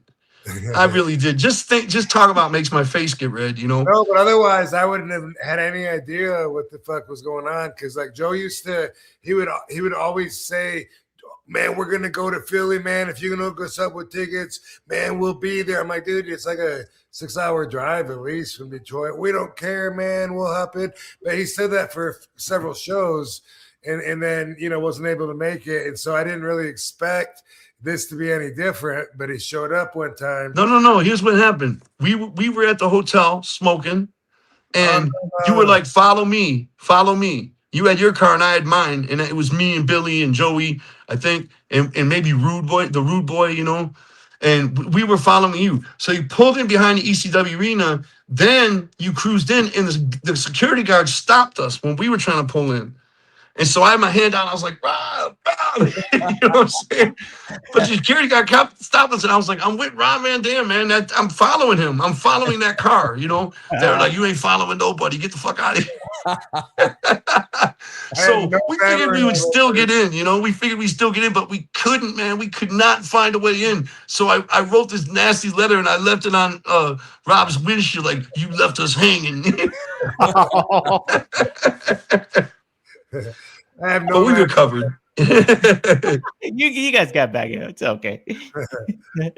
Oh man, what? Holy shit, that's pretty nuts, though, man. And like Vince, how from checking out ECW on the fringe of it all when you were in the thick of it, how much did the ECW product float over in WWE in certain ways? Did you kind of notice? Yeah, I mean, I'll be honest. Like I did not watch that much ECW. I really didn't. But when I watched it, I used to watch it, and I used to watch the stuff they were doing. Mm-hmm. And I swear I used to always ask myself, how in God's name is Heyman getting them to do that shit? Because I swear to God, Dom, the times when I did watch, I'm like, somebody's going to die. People got to understand. We see that shit every week now. We see it. No, nobody was doing that back then. Mm-hmm. So when I would watch it, I'm like, bro, somebody's going to die. How the hell is he convincing these guys to do this shit? That was always my feeling. Whenever I watched an ECW show, I always walked away feeling that way. Wow. Yeah, I think those guys wanted to do that. They wanted to do that stuff. Yeah. Maybe, There's a little bit of motivation. Yeah, Paul Heyman was a motivator, too. He'd do those locker room chats and stuff like that, too. I knew that's what he was going to say, though. Yeah. Right. And I got to sit in on those motivational speeches at the beginning of the show because I'd be in there with Rob, and he would call all the wrestlers in, and he would give like a inspirational speech, and I would be sitting over there with Billy, and we'd be watching it just fascinated to be sitting in there watching this. You know what I mean? We were there at the second pay-per-view ever. That's the one that Rob Van Dam and Sabu kicked our ass. Oh shit! We appeared. It was so cool. Rob talked to Paul, and he was like, "Hey, I know this rap group, and they're actually wrestlers, So, and they're doing pretty good right now. We had just went platinum. You know what I mean? Mm-hmm. So they had us come out and do warm the crowd up in Orlando. Was that in Orlando? Fort Lauderdale. Fort Lauderdale, yeah. We came out and we were hyping the crowd up, warming the crowd up, And then Rob and Sabu came out, you know what I mean? And they kicked our ass and shit. And that was like one of our coolest moments, man. That was one of our claim to fames, you know what I mean? Yeah, that's pretty nice. What a baptism by fire that is, right? The night that you met Jenna Jameson. Oh yeah, she was there too, wasn't she? How about that? She was always mean to me. She was mean to us. She wouldn't say nothing, Bro, do you know, guys? I swear to God, man, Vince. I could tell you Vince stories that nobody would believe, but we were doing Val Venus vignettes. Okay, this is before Val ever appeared on TV. Mm-hmm. Okay. Bruce Pritchett and myself, mostly Bruce, but I was there with him, but it was mostly Bruce. we got Jenna Jameson to appear in these vignettes. Yeah. Okay. Bro, we're shooting these at Bruce's house in freaking Connecticut, right? And bro, you know, like you Jenna Jameson is Jenna Jameson, but still, like, we gotta be gentlemen. Sure, yeah. So Bruce had one of these huge jacuzzi hot tubs in his house. Okay. So Val's in the hot tub in his shorts and everything. And before Bruce could say, Jenna, would you mind, bro, the robe comes off, absolutely naked. She gets in the hot tub with Val, right? So, bro, the whole shoot was like this. Like, and bro, this is really the early years of Jenna Jameson. So she looked really good. Yeah, and really trying to make a name for herself. So she probably did things that I'm sure she wouldn't have done a couple of years later, but she had no problem, right? So me and Bruce are like, holy shit, right? Bro, I swear to God, we now have to bring the footage to Vince McMahon, and we have to show Vince McMahon. Yeah. Bro, Vince cut about 75% of what we shot because he said she's ugly. Wow. Bro, What? Bruce and I were like, what are you going to say to Vince, right? But we're like, are you effing... Bro, he cut practically everything because he thought she was unattractive. Wow. We were freaking heartbroken, bro. Heartbroken. Man, I was 12 years old, 13 years old. I knew who Jenna Jameson was. It's like, yeah, right. I'm like, oh man, that's a bummer. We did another thing like this. You guys will get a kick out of the story because Vince's mind, like, bro, remember the Blair Witch Project? Oh yeah. Mm-hmm. And do you remember when that came out, bro? Like the internet was kind of just starting and nobody knew if it was a shoot or not. Right. Remember the promotion they did before the movie came out. People didn't know if this shit was real or not. So like everybody couldn't wait for the movie to come out, right? Yes. Yeah. So, bro, the movie's coming out that weekend, right? Me and Ed Ferrara, we take Stevie Richards and the Blue Meanie deep in the woods of Connecticut. Now, bro, keep this in mind. Sable is suing the WWF. It was the WWF at the time. Yeah. So me and Ed get Stevie and the Blue Meanie, and we're going to shoot the Blonde Bitch Project. Okay, so bro, I swear to Dom, you said it's cold and out, bro. This is in Connecticut in the winter, bro. It's freaking 10 degrees outside. Oh my God, we go deep in the woods, bro. We had the shots of the camera up Meanie's nose with the snots covered up, bro. It was fucking unbelievable. Unbelievable. We're high-fiving each other, right? So, bro, what do you got to do? You got to show Vince the footage. No. So, and Rob knows the look. Rob, when he has the glasses down at the end of the nose and he's looking over the glasses, you know you're in fucking trouble, right? So Dom, we're there. Me, Ed, and Vince. And we're playing the footage. And me and Ed are dying. Yeah. He's not selling anything. Oh, Well, man. he finally turns to us and says, what exactly am I looking at? And we said, Vince, there's this movie coming out this weekend, The Blair Witch Project. We told him about the marketing campaign. Bro, this is going to do huge at the box office. This is a parody of this. Yeah. Bro, he turned to me and Ed and he said, nobody's going to go see that movie. We're not airing this. And he didn't. To this day, bro, in the vaults in Stamford, Connecticut, wherever they are, lies the Blonde Witch Project. It was so good. And Vince didn't get it. He just didn't get it, man. That sucks. That sucks. What a kick in the And balls. he will never go back and probably even know how much that movie blew up, right? No, he wouldn't, man. But that broke our hearts, man. Oh man. Oh, that sucks. Yeah, that's a real bummer. That's a real bummer. Jeez. Then I'll never forget, bro. Do you guys remember I'm sure you do. Joe Walsh was with the Eagles. Yeah. Oh, yeah, of course. Then Joe Walsh broke out with Rocky Mountain Way. Remember how huge Rocky Mountain Way was, right? Yeah, absolutely. Bro, Joe Walsh had his people contact the office.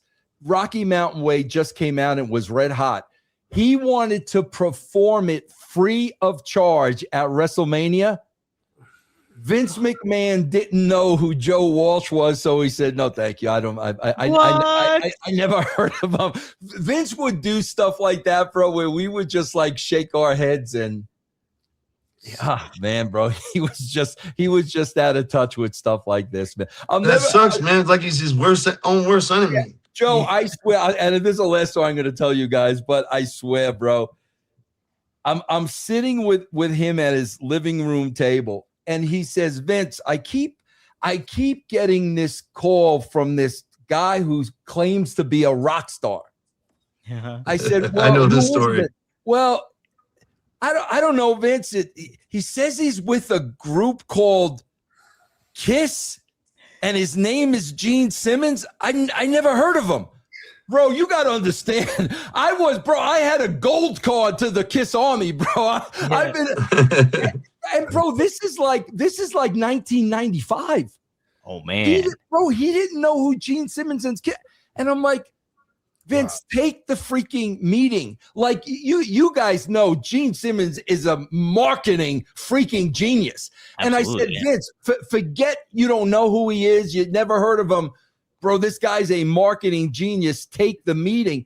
Bro, he had no idea. Bro, that's how Kiss wound up going to WCW, because Vince and Linda went out to dinner with Gene Simmons.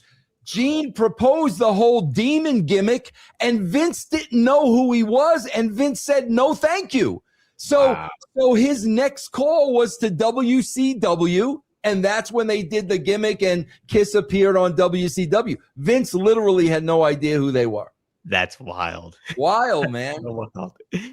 Rob, if it was 95, I'm just thinking, if it was 95, they were still in that era where they were not wearing the paint. You know what I mean?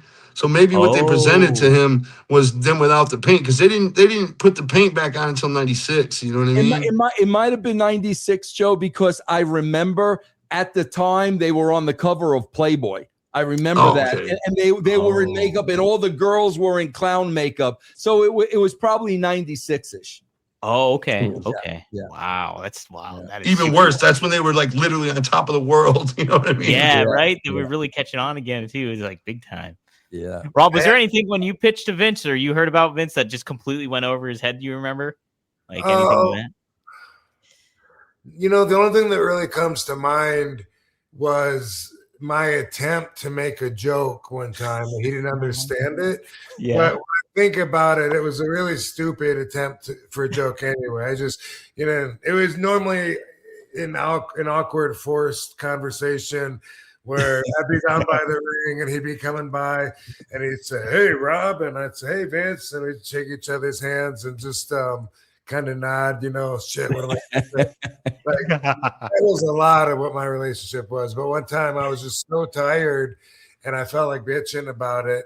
And when I saw him, I did that handshake. I said, man, I think I need a new T-shirt that says "I heart bed," which was a really stupid thing to say. But he did that thing like kind of like he's talking about, where kind of like he sat there and he's like he wanted me to know that he was giving me a moment. So he just, he was thinking about it, and I was like, no, Vince, I'm just saying I'm really tired. And, that's it. That was all I was getting at. Yeah, kind of on me. It was a stupid thing to say, but. Yeah, I remember when me and Joey went to WWE or F at the time. Vince McMahon walked up to us. Our first day was a SummerSlam at Madison Square Garden, and Vince walked up to us and shook our hands, and he said, "So, who won the Grim Tim contest?" And our mouths just dried up, because the Grim Tim contest was a contest we had where, see, what happened was we had a bus driver named Grim Tim. And the bus broke down, very for real, in the actual city, Truth or Consequences, New Mexico. What? Wow. I swear to God. And there was only a gas station there. There was nothing. It was just a gas station, to pull the trucks off or whatever. It wasn't even a truck stop. It was just a little gas station. That was it. In all the Truth or That Consequences. Western movie that you did? Huh? Just that Western movie you did where you went to Charles Manson's ranch? No. But what happened was we had a contest because the bus broke down and we were there for 2 days. So we thought it'd be funny if we had a contest. You could win 2 days with ICP stranded in Truth or Consequences, New Mexico. We thought fans would think that was cool to get to spend 2 days doing nothing with us, in a tour bus with nowhere to go, literally nothing to do, So when he came up to us and asked us who won the Grim Tim contest, we just couldn't believe he even knew what the fuck that was. You know what I mean? Yeah. And it tells me he looked online. You know what I mean? Yeah, he must have been looking into us a little bit because I just couldn't even believe that he asked us that, man. And we talk about that all the time still, like how shook we were. Our mouths dried out, I believe it. That's crazy. Good for that's pretty neat that he did that, actually. Yeah. We have some good super chats here. This is a big one. Seth, you guys heard our intro music? This is the guy that did our intro song. And he gives us $50, Rob. So thank you, Seth. Wow. Whoa. Ho, ho, ho. Merry Christmas to the Van Dam fam. Yes. Loved seeing RVD get the pop of the night on Saturday. I was in Vegas. Yeah, hell yeah, man.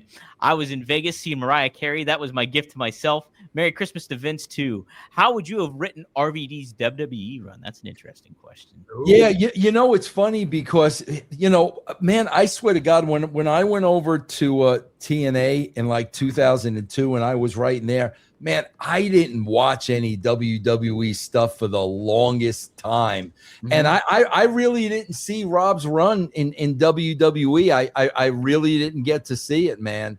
And I wish I would have, but man, I didn't watch WWE for God, bro. I've never seen the Rock Hogan match to this day. Seriously? What? Yeah, exactly. Everybody tells me that to this day because I just wasn't watching it at the time. I've never seen that match. Bro, I'm gonna send that to you. Make sure you have to watch it, man. That is just a great. Like he pulled that match out of the bottom of his balls, man.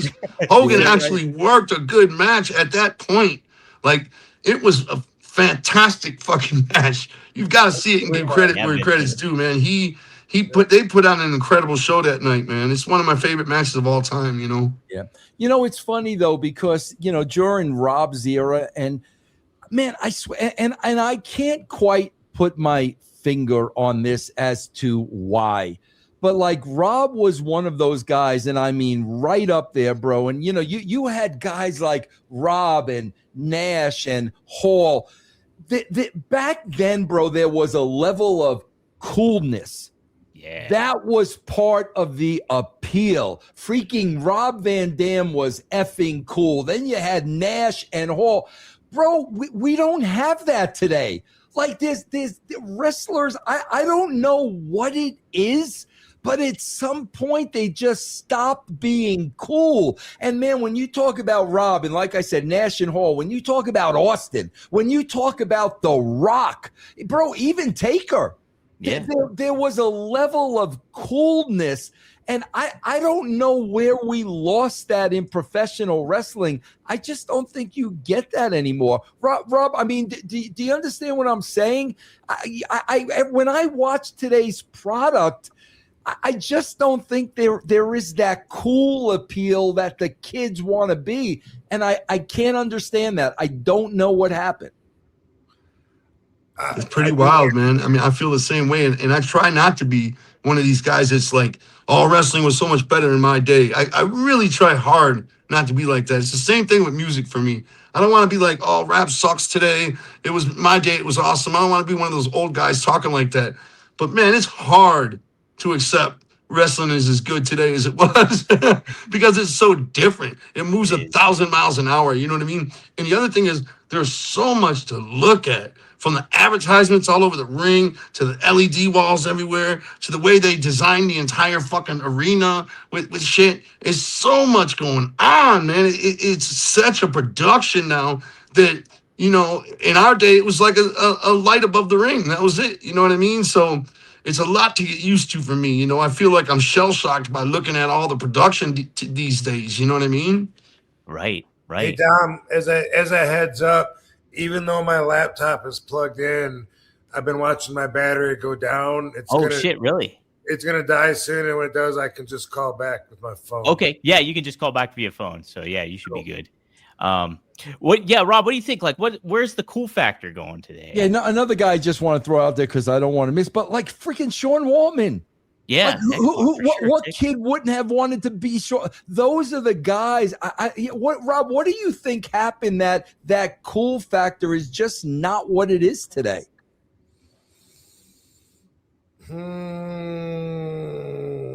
don't know. I mean, what about like the way the fans react to, like, say, Jey Uso, and he's doing the yeet, and everybody in the crowd is doing it? Don't they think he's cool? That's what I'm saying. I feel like we're older, and it's just not that appealing to us, but to the kids, that is their cool. That is their. But I don't know. Is that cool, or is that crowd participation?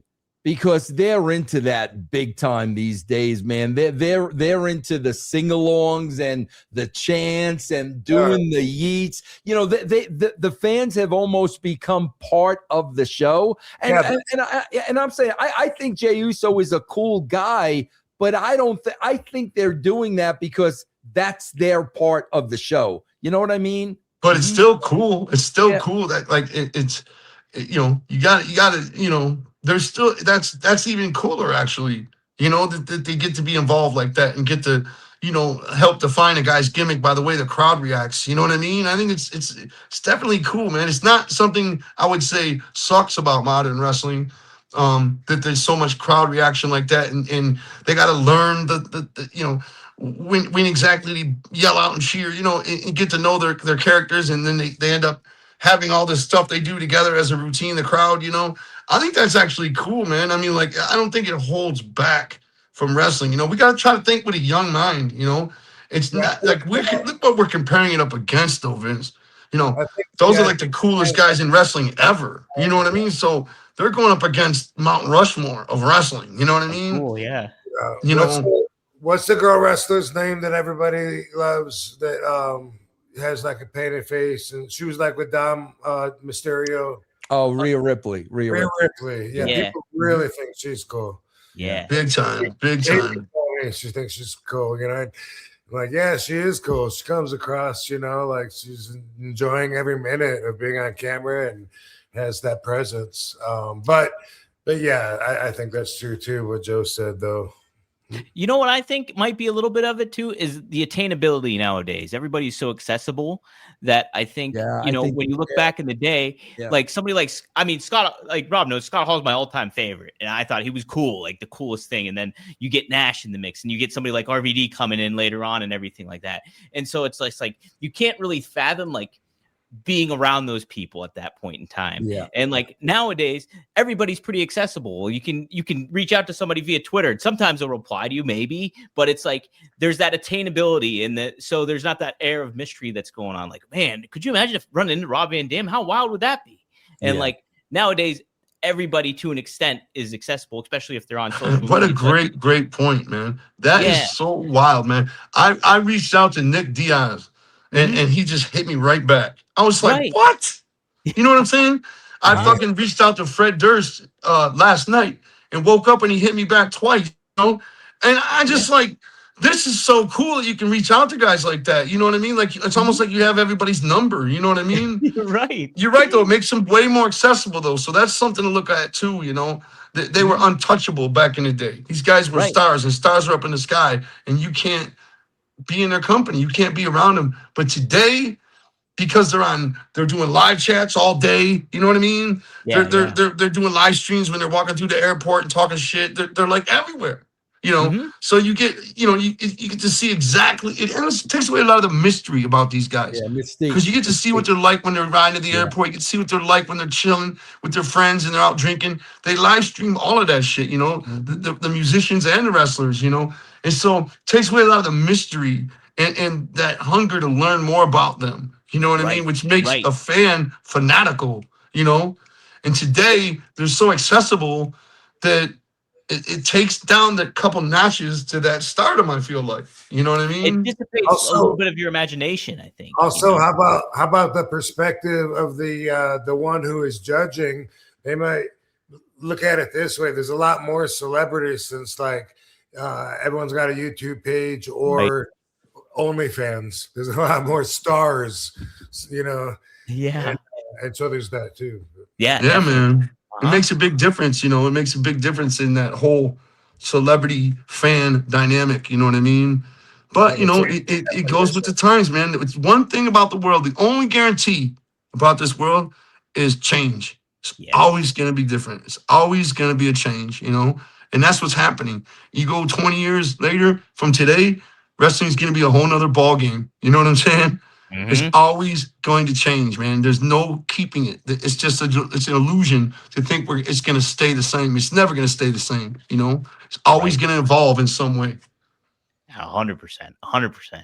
We got some shout outs for you guys too. The Polly Mathing, thanks for the Canadian 420. Hey, nice job. The whole effing Juggalos, great show, boys. Thank you. We have the big horse legs again. He said McMahon was in a relationship with HBK during Jenna. Is that what it was? Yeah, that's why I didn't find her attractive. Hey, shout out to Vito, by the way, who's watching. On Skull.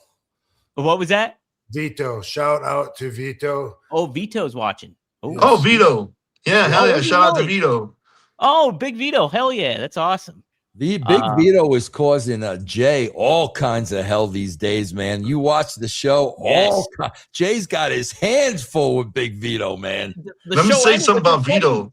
Vito stepped up, and he is a star. When I look at when I watch Lunacy, Big Vito is a fucking star. You know, he's a bad guy, and when you read the comments, they love Vito.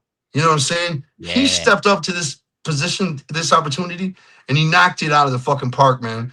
He really stepped up and you know, awesome. Hit a grand slam. Like, he is really killing this shit, man. And it's surprising how much I like the character, you know? Yeah. I like the looks, I like the way he's vulnerable at times, you know? He does a great job of being this tough badass, but also vulnerable at times, you know what I'm saying? Like, when Vince is yelling at him, he cowers down a little bit, you know? You know, that's the thing, man. I think, and this is what I love about JCW. I love it.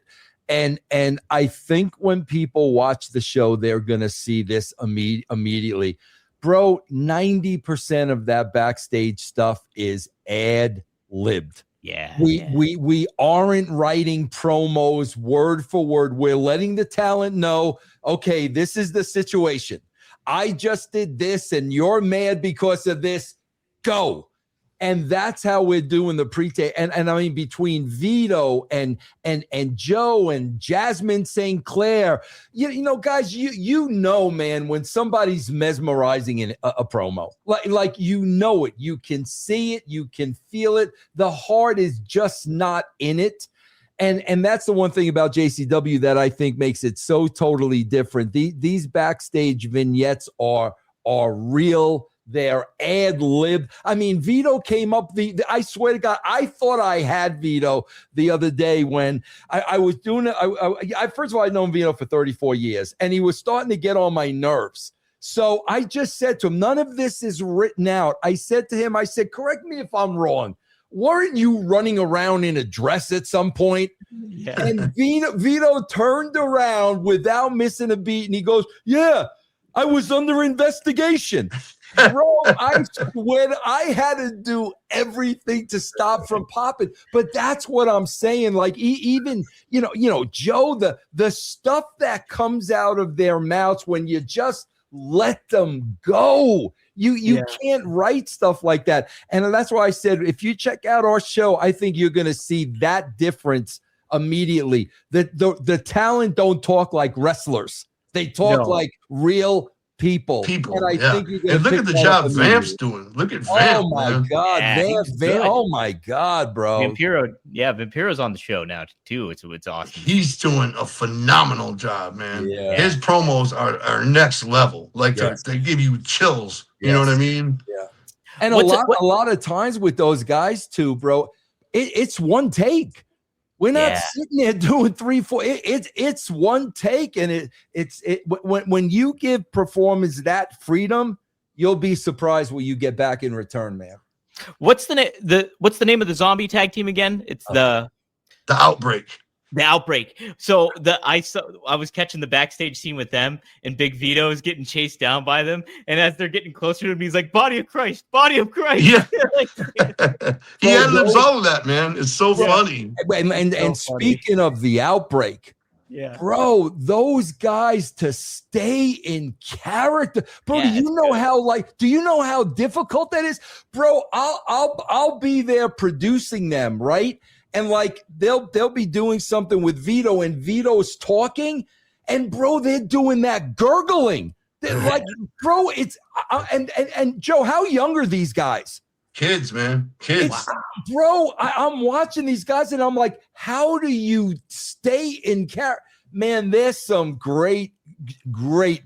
Kerry Morton, man. Oh my. Kerry Morton is phenomenal. You know that. That's why I was saying earlier, Vince, you know, it's like as important as having stars on the show is, you know, we have been doing a good job of making stars, creating stars.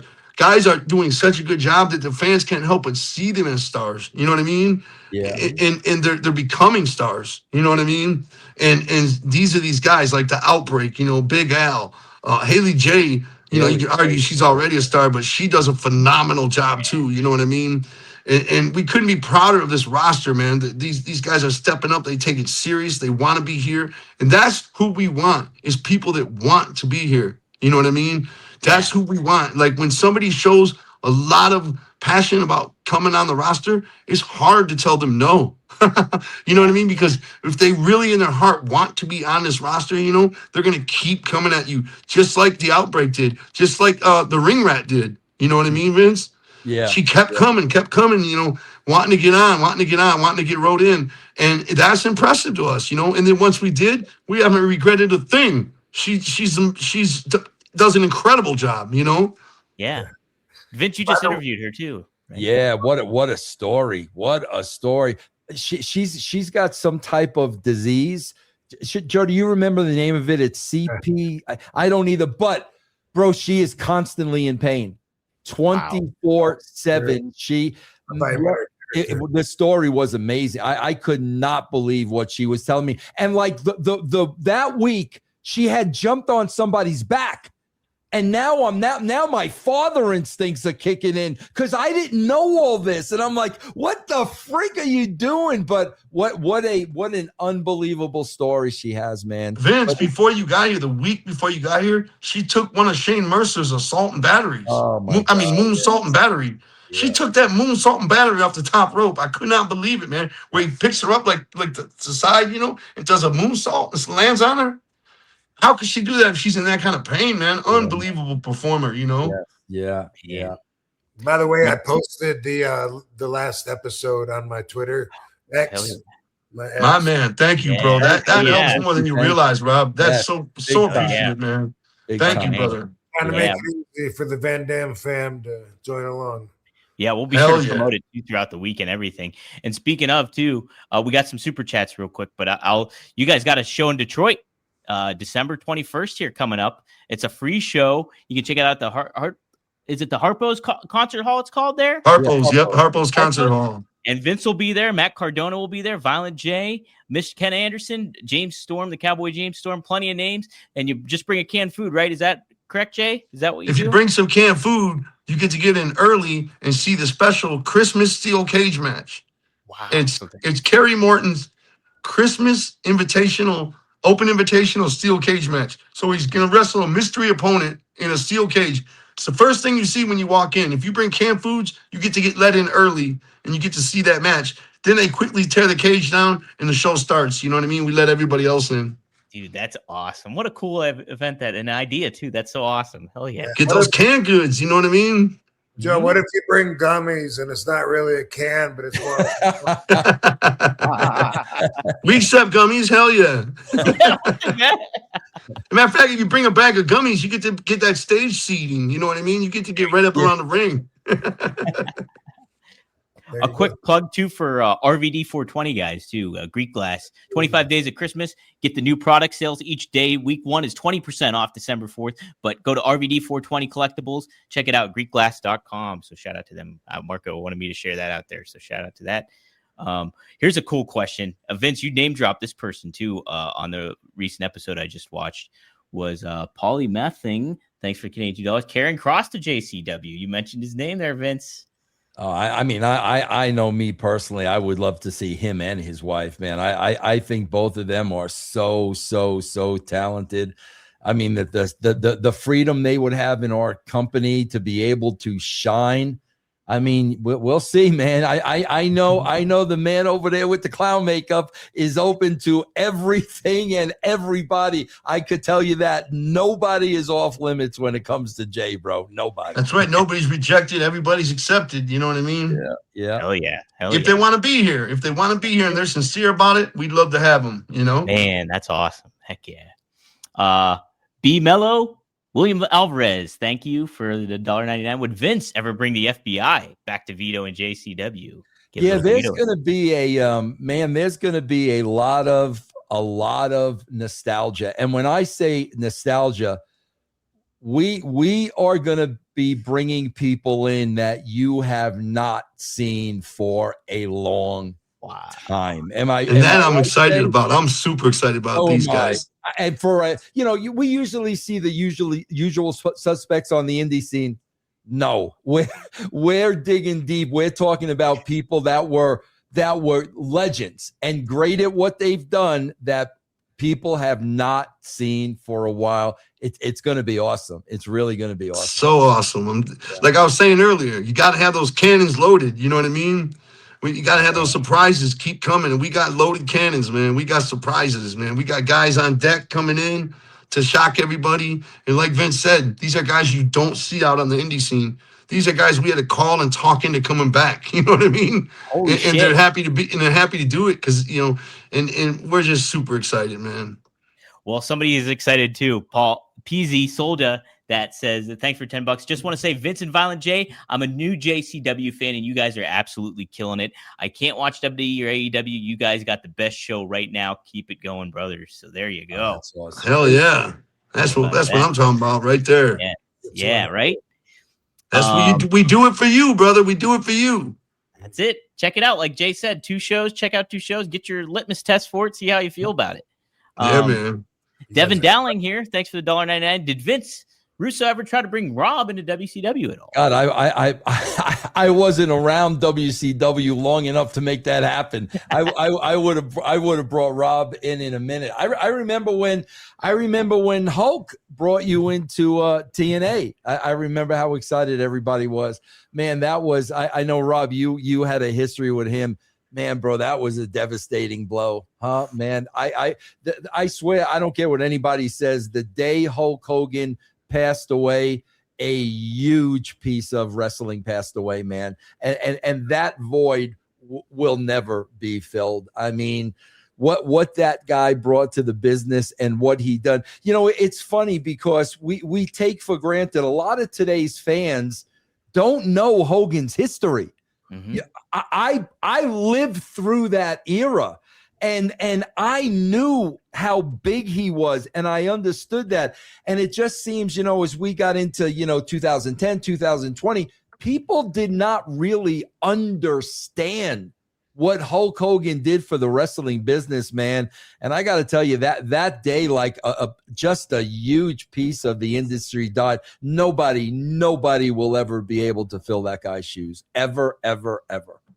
Yeah, I mean, when I look at it, kind of in the totality of the whole year for 2025, what you just said is very true to me. I mean, that Hulk Hogan was the god of wrestling. He was a superhero. I talked about him on this show a lot. And so, yeah, devastating. Also, Sabu, who was my mentor. For me, that was, personally, very, very huge, big L I took there. And then, now for a lot of people, they're talking about with Cena retiring about an era ending. And when you look at it, 2025 in a lot of ways has been about that. Absolutely. It sure has, man. What a great sure point. has. Yeah. You think Hogan and then Sabu bringing in the ECW and that kind of like tape trading kind of like cool identity going on. Yeah. Like that was a big part of wrestling at the time. And now Cena closing out almost that ruthless aggression kind of era that it is. It's a really great point, man. Yeah. This is an interesting question for Jay here. Juan Lennon is Funhouse. Thanks for the $5. Hey, Violent J, happy holidays. Can you tell us about the possibility of a JCW Lunacy video game? If you have a GoFundMe, I'll donate. Wow. How about that, Jay?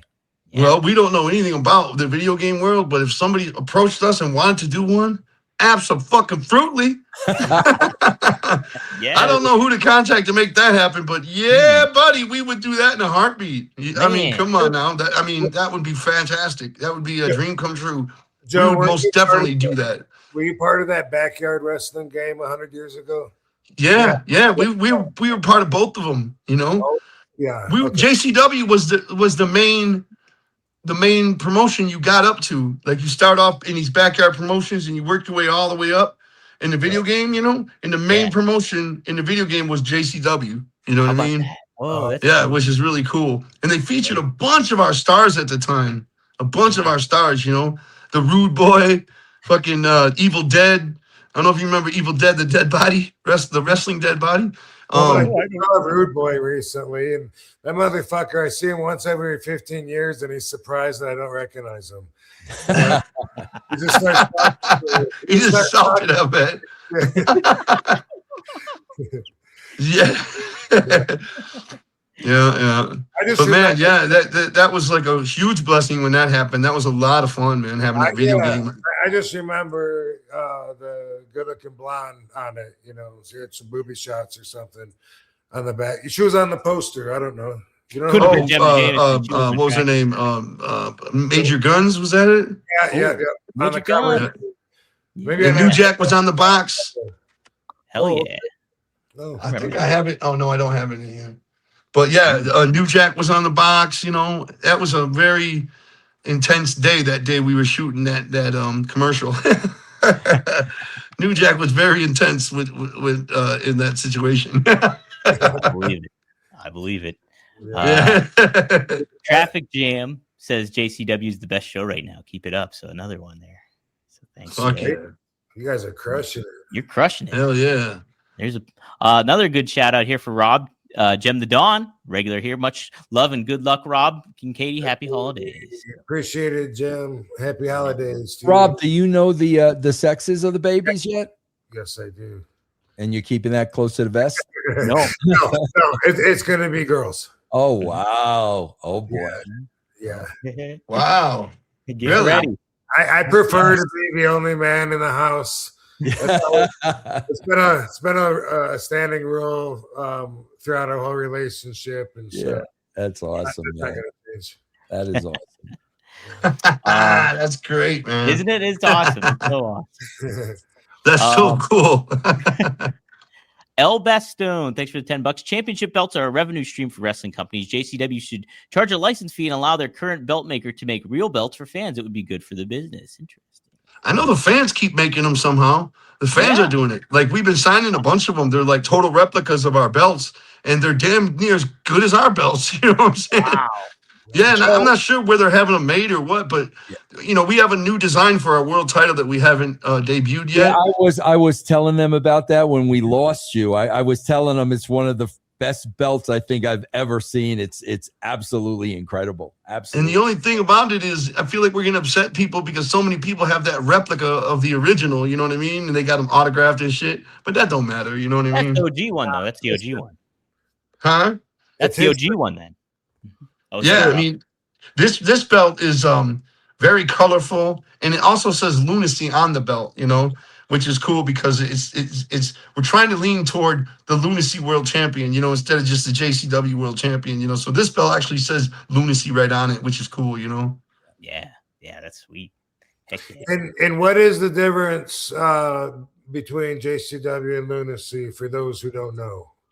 Well, JCW is the name of the promotion, Juggalo Championship Wrestling, and Lunacy is the name of the TV show, which is every week Thursday at 7 p.m. on YouTube. So Lunacy is our weekly show, and JCW is the name of the promotion. Yeah. So if that was any confusion for you guys, there's some clarity on it. Somebody's asking you, Jay, where they can. Hayes is asking, where could a ninja send music for you to check out? I bet you get that quite a bit. Instagram. I'm all over my Instagram. You know what I mean? I love Instagram. I think Instagram is really cool. It's the only social media I do. You know what I mean? So shoot it to me on Instagram and I'll check it out. And if I don't, just keep shooting it to me. I eventually get to it. I get to all my mail eventually. You know what I mean? Yeah. Heck yeah. You got the passion for it, my brother. Straight Edge. Thanks for $2. Shout out to Vincent Violent J. JCW Lunacy is cool. So thank you. Hell yeah. Thank you. Yep. Well, almost finished here. We got Maddie. He says huge noise on Saturday night's main event for RVD. Who's next? So thanks, Maddie. Somebody thanks you, Jay, for Detroit. Thank you, Jay, for keeping it Detroit all these years. Jay. By the way, let me interrupt you. I saw Maddie when I looked at the chat room before I put it on dim so my battery won't die. but I was looking at it and he said, never mind. I'm going to fuck his joke up now. Oh, I saw the joke. It was early on. It was really early on. Why don't somebody, I can't remember, why doesn't Earth or somebody like atoms? Because they make up everything. But I don't know I forgot who the subject was. Dang it. Who's the subject? I can't remember.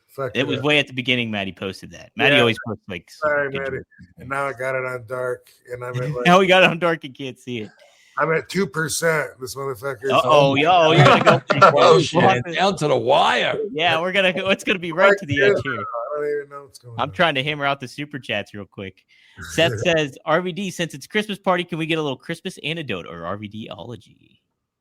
We're gonna do another one. We'll do another one. We'll get it to the next week. This is this week's show. Right. Boom. Yeah. There you go. We'll get it, Seth. We still need a show birthday week, and then we'll get that one then.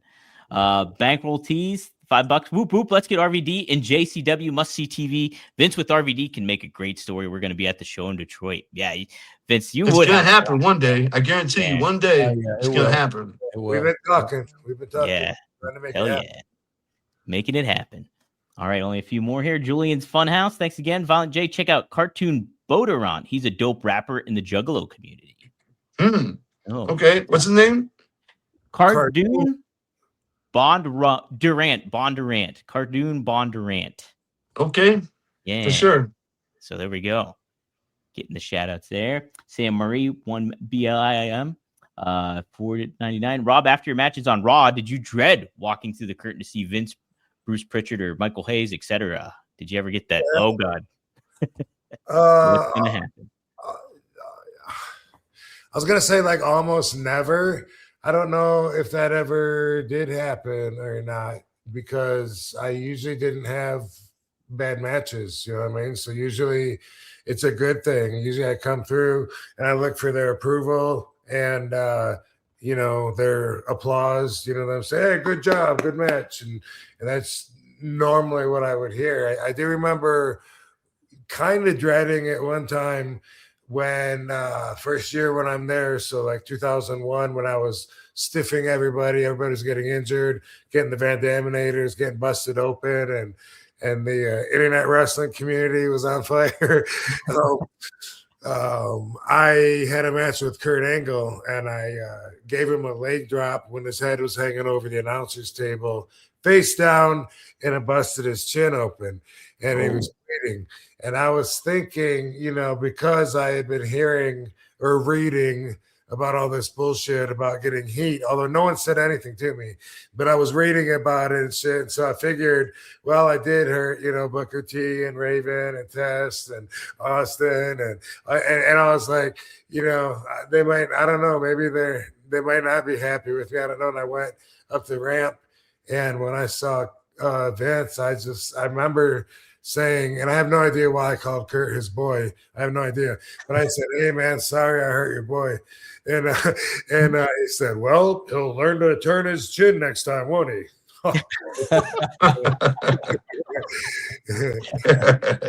Yeah, that's a lot. No heat. No heat on that one.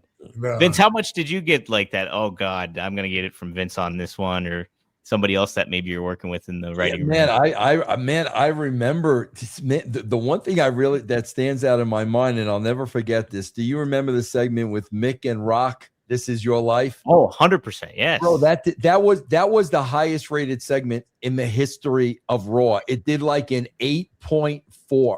Yeah. Okay. And I remember this is such a great story, man. I remember Vince, while this was going on, I was at Gorilla with him, and he was cutting a hellacious promo on me because it was going on so long, right? Mm-hmm. So Mick comes in the back, and, Mick was lit up like a Christmas tree. He thought it was great, right? Yeah. So he said, well, what did Vince say? And I said, Mick, I says, he's pissed, man. He thought you guys went too long, right? So, bro, the funny story is the next day we are in we're in a production meeting, mm-hmm. and I'm looking out the door, and bro, Mick is pacing back. I see Mick pacing back and forth, right? So the meeting breaks up, and I go to Mick, and I said, Mick, what are you doing? Bro, Mick got the numbers. And he could not wait to go to Vince, right? And so he goes to Vince with the numbers. Vince, we 8.4. And because Vince cut a promo and was so mad it went long, bro, he no-sold it. Oh. He did not. And Mick was so disappointed. He looked like a little kid that hung his head. But he was so, but yeah, Vince, I think that was the time when Vince was pissed at me the most. But man, I knew it was good. I know it was going long, but those guys, it was great, and oh man, yeah. You had the teacher, Yerpel the clown. You had so much shit going on. Yeah. Oh, it was good shit back then. All right, only a couple more super chats, and then we'll close this out. Thank you guys for taking the time. 1%, by the way. Oh, we're gonna make it. We're gonna make it. If we lose Rob, we'll just close out the show with that.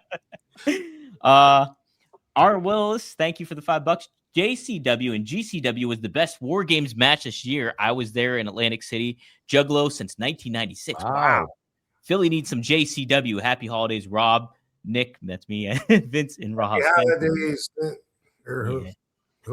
They were actually worried about that match. Fans were upset that GCW was taking on JCW because they thought that match was going to be pussy. They thought that match wasn't going to be very good, So they added all this crazy shit to the match. Those what do you call them? Like they added this giant scaffold and shit going across the top of the cage and all this stuff for guys to fall off of and break their neck and everything. And JCW showed improved on that show against the GCW guys, and all the guys killed it that night. And we couldn't have been prouder. We don't normally do that kind of deathmatch stuff, but we stepped up. That's what they wanted. We stepped up, and guys like Cocaine and Willie Mack and Tony, they don't normally do deathmatch stuff. Pondo does, but they showed improved that night. It was unreal, man. What a neat experience and visual I'm sure that was, too. It's always it was unreal, man. It was so and my head caught on fire. Good Tony Lord. threw one of his flaming fists, his meteorites, and the guy ducked and he hit me, and I took a bump, and I could feel my head heating up, and suddenly somebody threw a wet towel over my head, and I guess the gum in my hair caught on fire. Oh my god! Craziness. Man. Here we go. Midnight Mike Show. Jay, rank your favorite from the original Joker's card deck. Huge Russo fan, RVD and ICP fan. JCW just got me watching wrestling again after almost 10 years. Wow, look at that.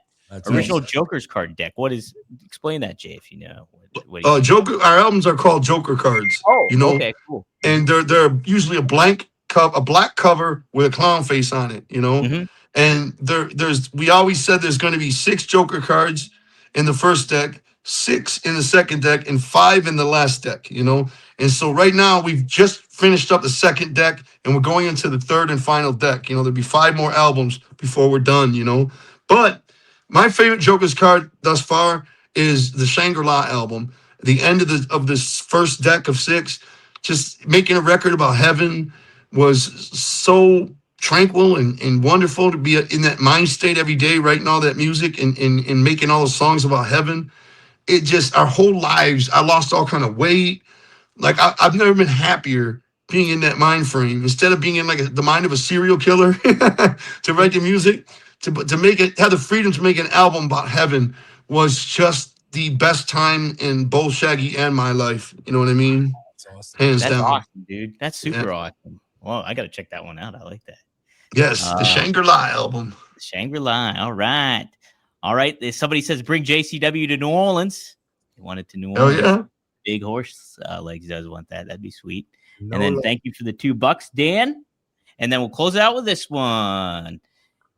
Any personal stories about George Steele? George Animal Steele. Anybody have any personal stories? I have 0, so I'm afraid I'm gonna have to tap out on this one. I don't know if you. I got a quick one, man, that I couldn't believe because I grew up on George the Animal Steele, bro. And I remember going to a convention like maybe 10 years ago and everybody was eating.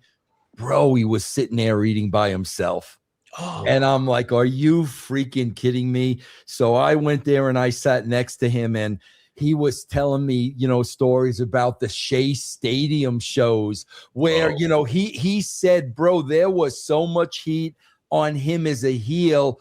The cops thought it was real. I mean, New York City finest had to take him to the ring and back because people literally wanted to kill him. And Rob's We lost Rob. But bro, that just goes to show you the cops believed it was real back then. But he told me stories that night that blew my mind that I'll never, ever forget, man. Wow, that's a great man.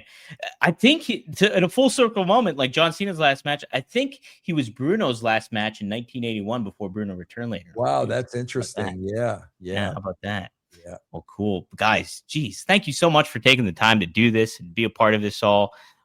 Me and Rob are super excited to have you guys on here, and you guys are kicking some ass with JCW, no doubt about it. So I want to let everybody know, if you're living in Florida, if you're living in the Miami area, we've got 2 JCW shows coming to Miami in February for Juggalo Weekend is taking place, which is the weekend closest to February 17th, because that's officially Juggalo Day, you know. Oh. So whatever weekend is nearest to that, we're going to be in Miami for 2 shows, 2 days in a row. we'll keep your tabs on that. Yeah, any info too, I'll be happy to share and let out on you know, our social accounts and everything like that. And Vince, is there anything else you want to plug? Yeah, just a real quick tease, guys. Thursday night, 7:00, JCW, YouTube, Eastern. I'm always in the chat room for the first showing on the of the show, and I'm going to give them a little teaser of this week's show. And your boy over there, Violent J, put something on the line that he probably should not put on the line. That's all I'm going to say. Whoa. I warned him. I warned him, bro. That's all I'm going to say. All right. Check it out. It's this Thursday coming on up. And be sure to check out JCW Lunacy. That's on the Psychopathic Records YouTube channel. We'll be sure to have the links for that. If you're new to this channel, go to rvdtv.com. Like, share, subscribe, get the word out about the channel. Help us out here. And always thank you to Rob. And thank you to you guys for joining me today, too. This Thank you, brother. Thank you so much. Bro, one of my favorite episodes we've gotten to do. So thank you guys so much. And hey, we'll see you all next time here on One of a Kind. Well, when he comes back with RVD. Thanks, guys.